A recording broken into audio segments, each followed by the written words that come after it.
Bienvenido a Audio Historias. Me ayudaría si antes de comenzar con esta parte te suscribes a este canal. Gracias. Dicho esto, comencemos.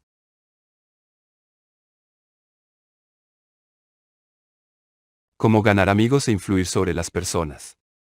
Dale Carnegie. Primera parte. Técnicas fundamentales para tratar con el prójimo. Si quieres recoger miel, no des puntapiés a la colmena. El 7 de mayo de 1937 la ciudad de Nueva York presenció la más sensacional caza de un hombre jamás conocida en esta metrópoli. Al cabo de muchas semanas de persecución, dos pistolas, Crowley el asesino, el pistolero que no bebía ni fumaba se vio sorprendido, atrapado en el departamento de su novia, en la avenida West End. 150 agentes de policía y pesquisas pusieron sitio a su escondite del último piso. Agujereando el techo, trataron de obligar a Crowley, el matador de vigilantes, a que saliera de allí, por efectos del gas lacrimógeno. Luego montaron ametralladoras en los edificios vecinos, y durante más de una hora aquel barrio, uno de los más lujosos de Nueva York, reverberó con el estampido de los tiros de pistola y el tableteo de las ametralladoras. Crowley, agazapado tras un sillón bien acolchado, disparaba incesantemente contra la policía. 10.000 curiosos presenciaron la batalla. Nada parecido se había visto jamás en las aceras de Nueva York. Cuando Crowley fue finalmente capturado, el jefe de policía Muldooney declaró que el famoso delincuente era uno de los criminales más peligrosos de la historia de Nueva York. Es capaz de matar, dijo, por cualquier motivo. Pero, ¿qué pensaba? Dos pistolas, Crowley de sí mismo. Lo sabemos, porque mientras la policía hacía fuego graneado contra su departamento, escribió una carta dirigida, a quien corresponda. Y al escribir, la sangre que emanaba de sus heridas dejó un rastro escarlata en el papel. En esa carta expresó Crowley: tengo bajo la ropa un corazón fatigado, un corazón bueno, un corazón que a nadie haría daño. Poco tiempo antes Crowley había estado dedicado a abrazar a una mujer en su automóvil, en un camino de campo, en Long Island. De pronto un agente de policía se acercó al coche y dijo: quiero ver su licencia. Sin pronunciar palabra, Crowley sacó su pistola y acalló para siempre al vigilante con una lluvia de plomo.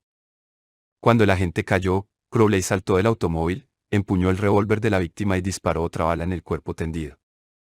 Y este es el asesino que dijo: tengo bajo la ropa un corazón fatigado, un corazón bueno, un corazón que a nadie haría daño.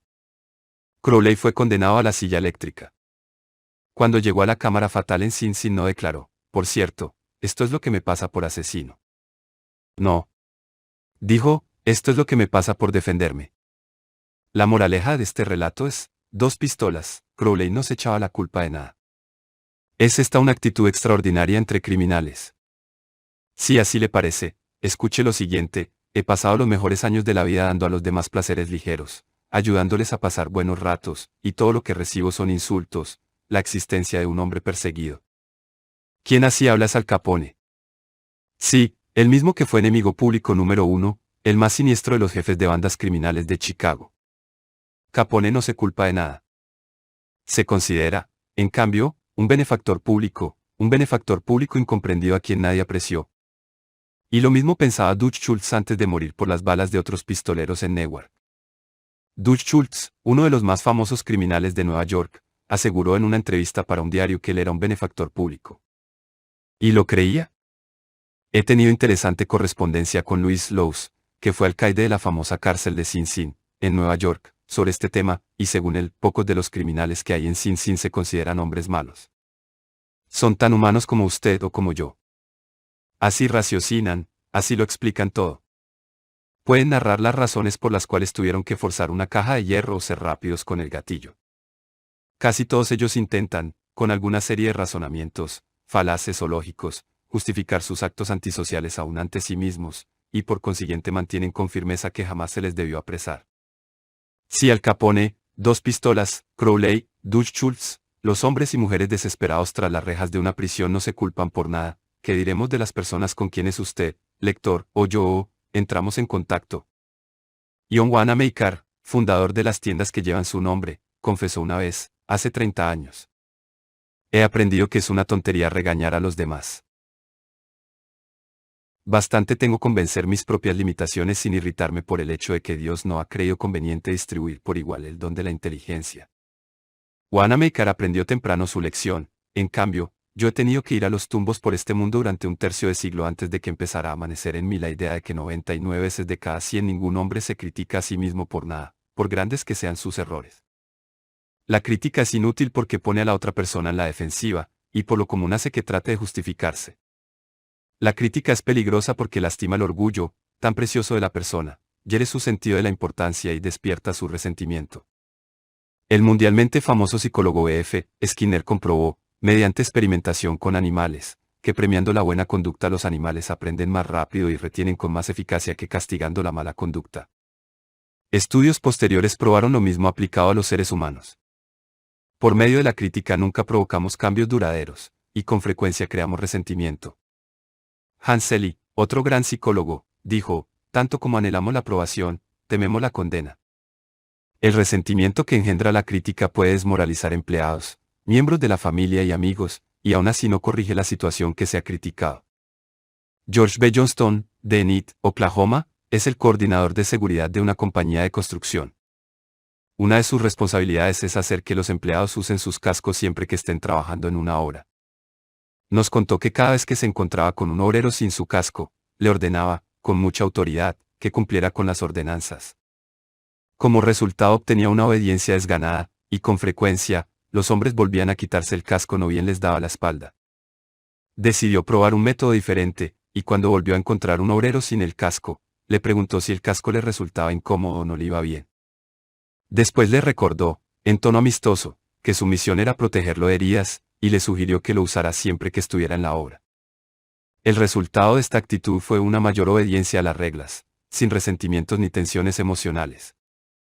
En 1000 páginas de la historia se encuentran ejemplos de la inutilidad de la crítica. Tomemos, por ejemplo, la famosa disputa entre Theodore Roosevelt y el presidente Taft, una disputa que dividió al Partido Republicano, llevó a Woodrow Wilson a la Casa Blanca, escribió un nuevo capítulo en la Guerra Mundial y alteró la suerte de la historia. Recordemos rápidamente los hechos. Cuando Theodore Roosevelt abandonó la Casa Blanca en 1908, ayudó a Taft a que se le eligiera como presidente y luego se fue a África a cazar leones. Al regresar estalló. Censuró 14 a Taft por su política conservadora, trató de ser ungido candidato a una tercera presidencia, formó el Partido del Alce y estuvo a punto de demoler el republicano. En la elección que hubo después, William Howard Taft y el Partido Republicano vencieron solamente en 2 estados, Vermont y Utah. La derrota más desastrosa jamás conocida por el partido. Theodore Roosevelt culpó a Taft, pero, ¿se consideró culpable el presidente Taft? Claro que no. Con los ojos llenos de lágrimas, dijo así, no veo cómo podía haber procedido de otro modo. ¿A quién se ha de echar la culpa? ¿A Roosevelt o a Taft? No lo sé, francamente, ni me importa. Lo que trato de hacer ver es que todas las críticas de Theodore Roosevelt no lograron persuadir a Taft de que se había equivocado. Solo consiguieron que Taft tratara de justificarse y que reiterase con lágrimas en los ojos, no veo cómo podía haber procedido de otro modo. O tomemos el ejemplo del escándalo del Teapot Dome Oil. Fue un asunto que hizo clamar de indignación a los diarios del país durante los primeros años de la década de 1920. Conmovió a la nación entera. Nada parecido había sucedido jamás en la vida pública norteamericana, al menos en la memoria contemporánea. Señalemos los hechos desnudos. Albert Fall, secretario del Interior en el gabinete del presidente Harding, tenía a su cargo ceder en arriendo las reservas petroleras del gobierno en el Hill y Teapot Dome, unas reservas que se habían dejado aparte para su empleo futuro por la Armada. El secretario Fall no efectuó una licitación, no, señor. Entregó directamente el contrato, un negocio redondo, jugoso, a su amigo Edward L. Dougherty. Y a su vez, Dougherty hizo al secretario Fall un préstamo, según le placía llamar a esta operación, de $100,000. Luego, como la cosa más natural del mundo, el secretario Fall ordenó que las fuerzas de infantería de marina que había en la zona alejaran a los competidores cuyos pozos adyacentes absorbían petróleo de las reservas de Hill. Estos competidores, desalojados de sus tierras a punta de bayoneta, corrieron a los tribunales, y destaparon así públicamente el escándalo de Teapot Dome. Tal fue el clamor, que la administración Harding quedó arruinada, la nación entera se sintió asqueada. El Partido Republicano estuvo a punto de verse destruido, y Albert B. Fall purgó su condena tras las rejas de una cárcel. Fall fue censurado crudamente, censurado como lo han sido pocos hombres públicos. ¿Se arrepintió? Jamás. Años más tarde, Herbert Hoover dio a entender en un discurso público que la muerte del presidente Harding se había debido a la preocupación mental que sentía por la traición de un amigo. Cuando la señora Fall oyó esto, saltó de su silla, lloró, mostró los puños a su destino y gritó, ¿qué? Harding traicionado por Fall. No. Mi marido jamás traicionó a nadie. Todo el oro del mundo no alcanzaría a tentar a mi esposo a cometer un delito. Él fue el traicionado, a él fue a quien crucificaron. Ahí está. La naturaleza humana en acción, el malefactor que culpa a todos menos a sí mismo. Todos somos iguales. De modo que cuando usted o yo nos veamos inclinados, un día cualquiera, a criticar a alguien, recordemos al Capone, a Dos Pistolas, Crowley y Albert Fall. Comprendamos que las críticas son como palomas mensajeras. Siempre vuelven al nido. Comprendamos que la persona a quien queremos corregir y censurar tratará de justificarse probablemente, de censurarnos a su vez, o, como el amable Taft, de decir, no veo cómo podía haber procedido de otro modo. En la mañana del sábado 15 de abril de 1865, Abraham Lincoln yacía moribundo en el dormitorio de una pobre casa de hospedaje frente al Teatro Ford, donde Bus había atentado contra él. El largo cuerpo de Lincoln estaba tendido en diagonal a través de una vieja cama que era demasiado corta para él. Una mala reproducción del famoso cuadro La Feria de Caballos, de Rosa Banner pendía sobre la cama, y un mortecino mechero de gas daba escasa luz amarillenta. 15 Cuando Lincoln agonizaba, el secretario de guerra, Stanton, dijo, aquí yace el más perfecto gobernante que ha conocido jamás el mundo. ¿Cuál era el secreto de los triunfos de Lincoln en su trato con los hombres? Yo he estudiado durante 10 años la vida de Abraham Lincoln, y dediqué 3 años enteros a escribir y repasar un libro titulado, Lincoln el desconocido. Creo haber hecho un estudio tan detallado y minucioso de la personalidad y la vida privada de Lincoln, como es posible que haga un ser humano. Realicé un estudio especial del método de Lincoln para tratar con sus semejantes.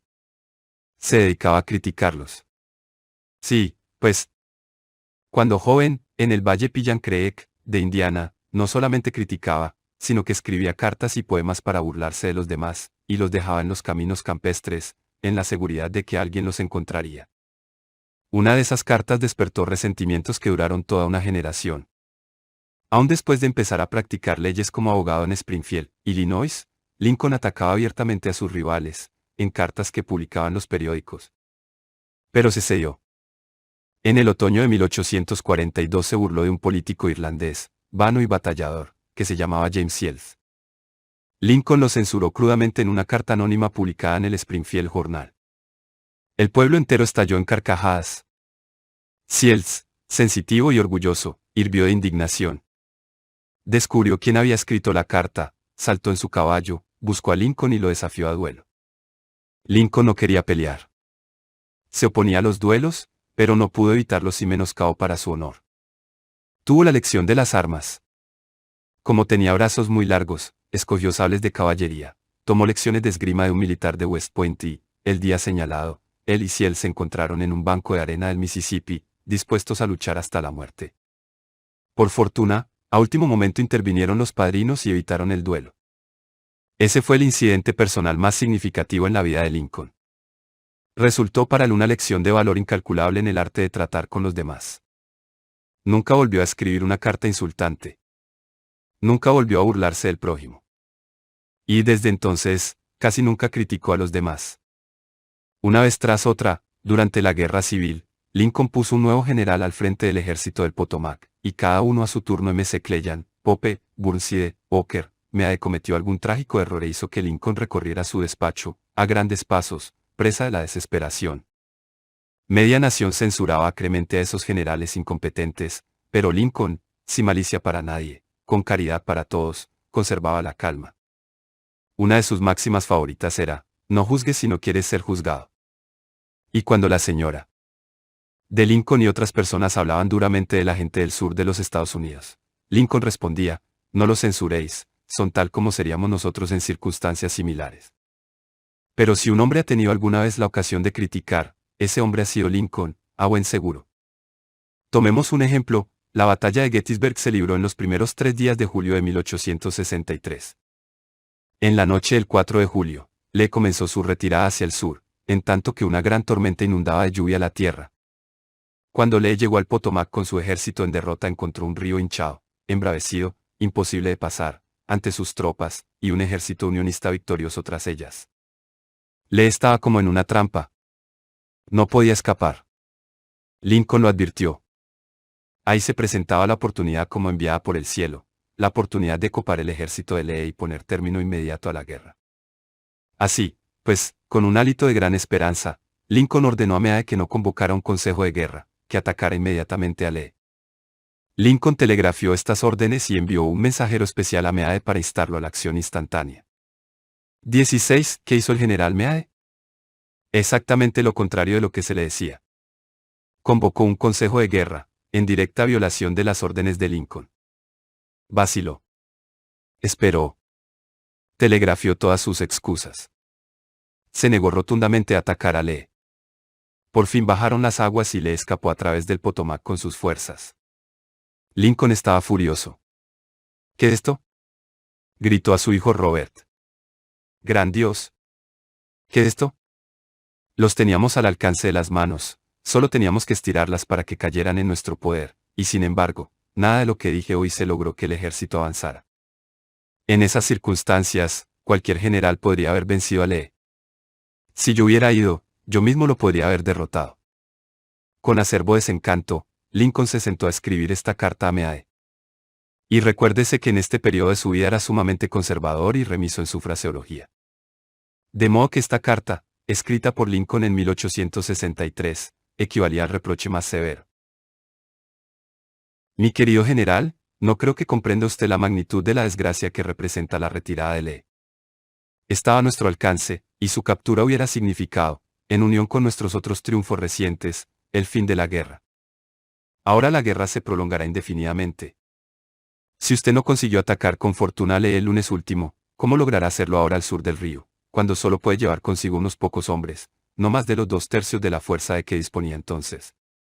Sería irrazonable esperar, y yo no lo espero, que ahora pueda usted lograr mucho. Su mejor oportunidad ha desaparecido, y estoy indeciblemente angustiado a causa de ello. ¿Qué habrá hecho Meade al leer esta carta? Meade no vio jamás esta carta. Lincoln no la despachó. Fue hallada entre los papeles de Lincoln después de su muerte. Creo, y esto es solo una opinión, que después de escribirla Lincoln miró por la ventana y se dijo, un momento. Tal vez no debiera ser tan precipitado. Me es muy fácil, aquí sentado en la quietud de la Casa Blanca, ordenar a Meade que ataque, pero si hubiese estado en Gettysburg y hubiese visto tanta sangre como ha visto Meade en la última semana, y si mis oídos hubiesen sido orados por los clamores, los gerritos de los heridos y moribundos, quizá no habría tenido tantas ansias de atacar. Si yo tuviese el tímido temperamento de Meade, quizá habría hecho lo mismo que él. De todos modos, es agua que ya ha pasado bajo el puente. Si envío esta carta, calmaré mis sentimientos, pero haré que Meade trate de justificar sus actos. Haré que él me censure a su vez. Despertaré resquemores, disminuiré su utilidad futura como comandante, y lo llevaré acaso a renunciar al ejército.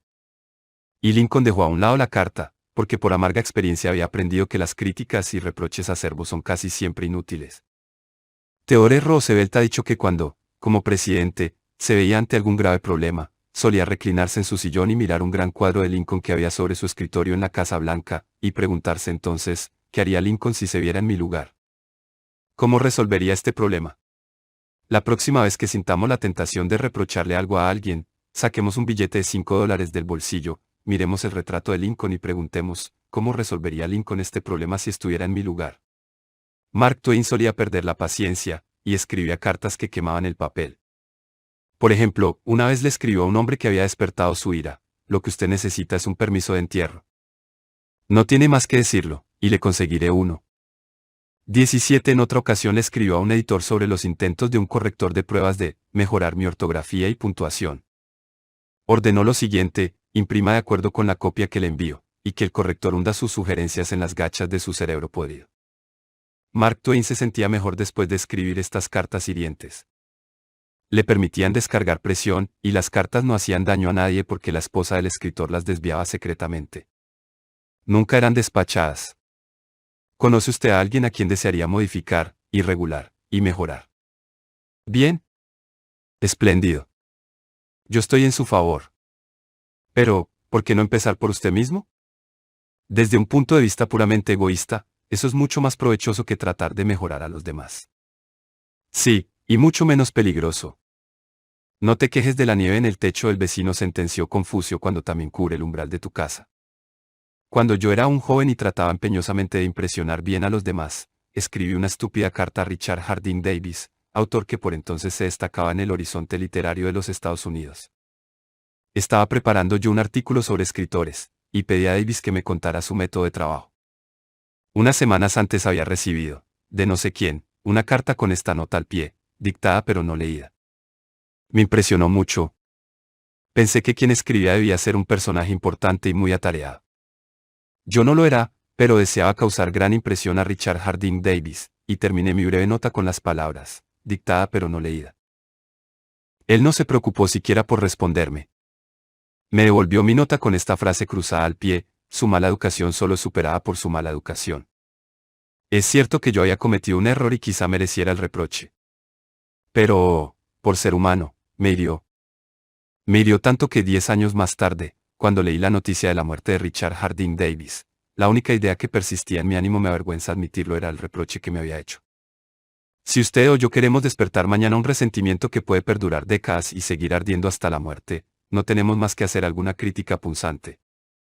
Con eso basta, por seguros que estemos de que la crítica sea justificada. Cuando tratamos con la gente debemos recordar que no tratamos con criaturas lógicas. Tratamos con criaturas emotivas, criaturas erizadas de prejuicios e impulsadas por el orgullo y la vanidad. Las críticas acerbas hicieron que el sensitivo Thomas Hardy, uno de los más notables novelistas que han enriquecido la literatura inglesa, dejara de escribir novelas para siempre.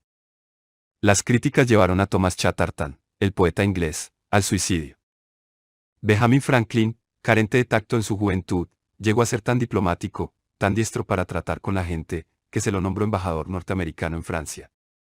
El secreto de su éxito.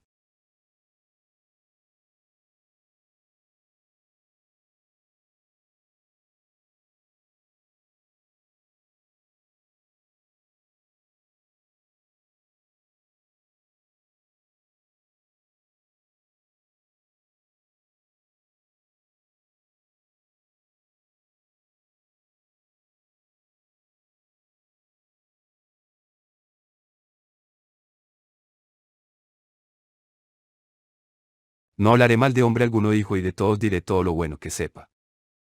Cualquier tonto puede criticar, censurar y quejarse, y casi todos los tontos lo hacen. Pero se necesita carácter y dominio de sí mismo para ser comprensivo y capaz de perdonar. Un gran hombre, aseguró Carlyle, demuestra su grandeza por la forma en que trata a los pequeños. Bo Over, famoso piloto de pruebas y actor frecuente en espectáculos de aviación, volvía una vez a su casa en Los Ángeles de uno de estos espectáculos que se había realizado en San Diego. Tal como se describió el accidente en la revista Operaciones de vuelo, a 100 metros de altura los dos motores se apagaron súbitamente. Gracias a su habilidad, Over logró aterrizar, pero el avión quedó seriamente dañado, pese a que ninguno de sus ocupantes resultó herido. Lo primero que hizo Over después del aterrizaje de emergencia fue inspeccionar el tanque de combustible. Tal como lo sospechaba, el viejo avión a hélice, reliquia de la Segunda Guerra Mundial, había sido cargado con combustible de jet, en lugar de la gasolina común que consumía. Al volver al aeropuerto, pidió ver al mecánico que se había ocupado del avión. El joven estaba aterrorizado por su error. Le corrían las lágrimas por las mejillas al ver acercarse a Over. Su equivocación había provocado la pérdida de un avión muy costoso, y podría haber causado la pérdida de 3 vidas. Es fácil imaginar la ira de Over. Es posible suponer la tormenta verbal que podía provocar semejante descuido en este preciso y soberbio piloto. Pero Over no le reprochó nada, ni siquiera lo criticó. En lugar de eso, puso su brazo sobre los hombros del muchacho y le dijo: para demostrarle que estoy seguro de que nunca volverá a hacerlo, quiero que mañana se ocupe de mi F-51. Con frecuencia los padres se sienten tentados de criticar a sus hijos. Quizás el lector espera que yo le diga: no lo haga. Pero no lo haré. Solo voy a decirle que antes de criticarlos lea uno de los clásicos del periodismo norteamericano, Papá Olvida. Apareció por primera vez como editorial en el diario People's Home Journal.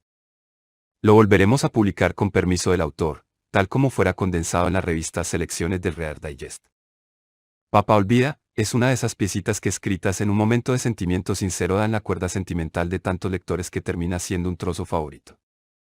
Desde que apareció por primera vez hace unos 15 años, ha sido reproducida, nos dice el autor, W. Livingston Laharn, en centenares de revistas y diarios del país entero. También se la ha publicado infinidad de veces en muchos idiomas extranjeros. He dado permiso para que se la leyera en aulas, iglesias y conferencias. Se la ha transmitido muchas veces por radiotelefonía. Ha aparecido en revistas y periódicos de colegios y escuelas.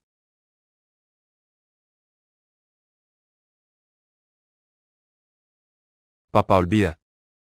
W. Livingston Laharn. Escucha, hijo, voy a decirte esto mientras duermes, una manecita metida bajo la mejilla y los rubios rizos pegados a tu frente humedecida. He entrado solo a tu cuarto. Hace unos minutos, mientras leía mi diario en la biblioteca, sentí una ola de remordimiento que me ahogaba. Culpable, vine junto a tu cama. Esto es lo que pensaba, hijo, me enojé contigo. Te regañé cuando te vestías para ir a la escuela, porque apenas te mojaste la cara con una toalla. Te regañé porque no te limpiaste los zapatos. Te grité porque dejaste caer algo al suelo. Durante el desayuno te regañé también. Volcaste las cosas.